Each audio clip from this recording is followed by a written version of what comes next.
Hello, I'm State Senator Nina Turner from the 25th Senate District. Welcome to Ohio in Focus.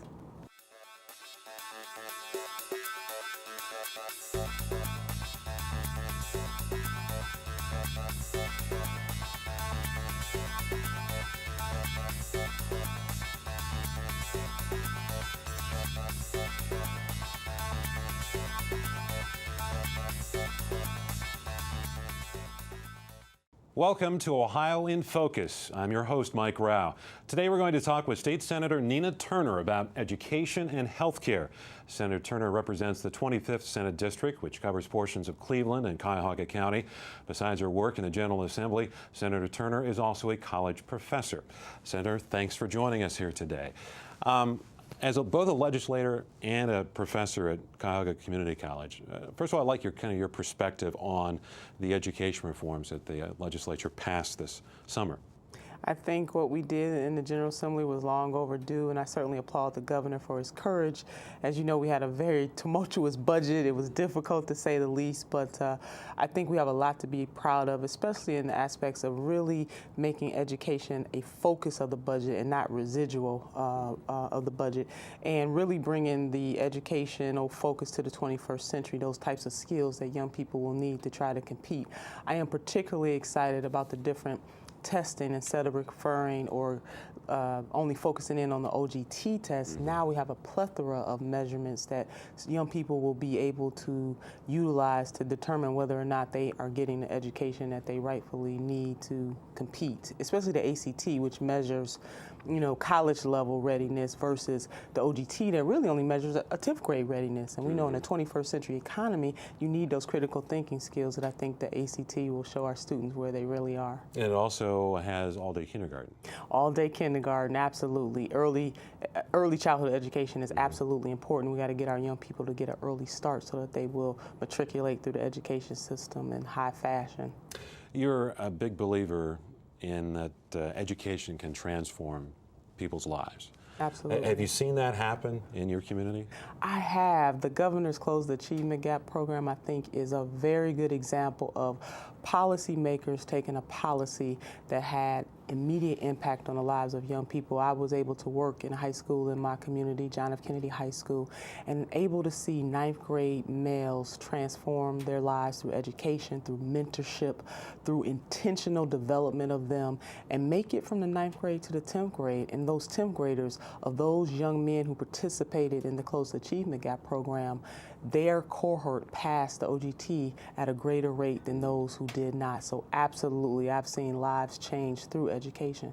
And kind of related to what you just spoke about is the issue of dropouts in school. And you have a bill dealing with that. Absolutely. The bill deals with being able to, in a universal way, have the the Board of Education, the state board, to come up with standards for all dropouts. We are losing young people at high rates, and some studies show that as early as elementary school, young people start to contemplate whether or not they're going to drop out. We don't want to lose any child, but we know that the reality is that some will drop out. So we want to make sure that the Board of Education on the state level creates standards for dropouts so that when they come back into the system, we're making sure that we're getting them reacclimated so that hopefully they will get their high school diploma. Okay. I want to talk to you a little bit about health care. Yeah. It's gotten a lot of attention, obviously, on the national level. Absolutely. In fact, President Obama gave a speech at Shaker Heights High School. He did. In your district, talking about health care. He did. That's kind of the national level, but how do you think Ohio is doing when it comes to health care and reforms? I think we're doing a great job. I think we are ahead of our federal counterparts, which says a lot for Ohio. In this last budget, the General Assembly was able to, for example, extend health care benefits to dependents up to the age of 28. That is very, very powerful because we're able to capture young people who, by standards right now, the age 23, and you have to be in college.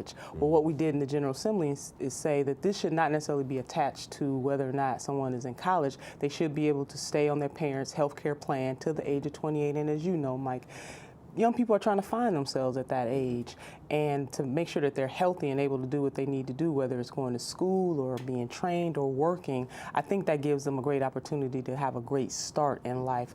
Another thing that the General Assembly did was also the open enrollment by reducing those rates that insurers charge people who have pre-existing conditions. And as you know, on the national level, that is a hot buzzword, pre-existing condition. Whether or not people, through no fault of their own, they have a condition, and they shouldn't be discriminated against because they have that condition. Our goal should be to make sure that all people have access to health care and that they can be healthy. So I'm very proud of some of the things that we were able to do in our budget bill with regards to health care reform.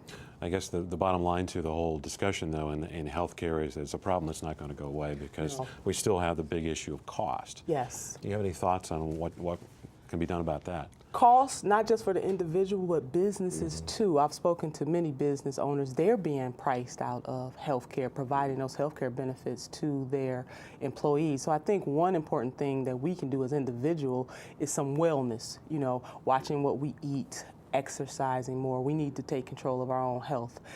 On the other side, we need to come up with policies that in a very intentional way capture folks. So those folks who have a program or a healthcare plan that they are happy with, they keep it. Those who need access, I think there are about 47 million people without healthcare in this country. To the extent that we have a huger buying power, we can ensure to try to keep healthcare costs down. But the individual has a responsibility too, and certainly government has a responsibility as well. And industry, the medical industry has an obligation too. What more needs to be done, do you think, in just a broad sense? Oh, in terms of healthcare.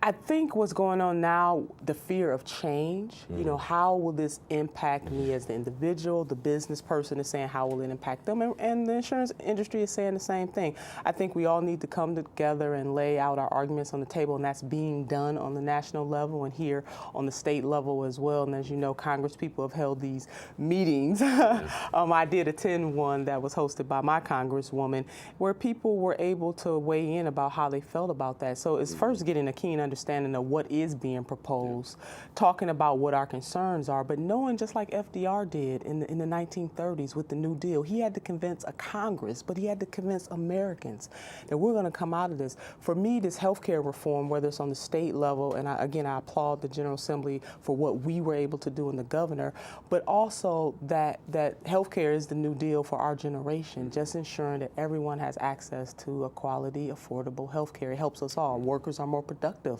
when they can get preventative care. A lot of poor people, as you know, use the emergency room as their first entree into healthcare, and that just costs too much. And we're paying anyway. We might not see, John Doe or Jane Doe's name on our bill, but to the extent that people are not covered, we pay anyway. So why not do this in a very intentional way that drives down the cost? All right. Thanks, Senator, for being our guest here on Ohio in Focus. Well, if you'd like to contact Senator Turner, her office number is 614-466-4583, or send an email to the address on your screen. You can also follow the Senate Democratic Caucus online at ohiosenatedems.blogspot.com. That's all for this edition of Ohio in Focus. Thanks for watching.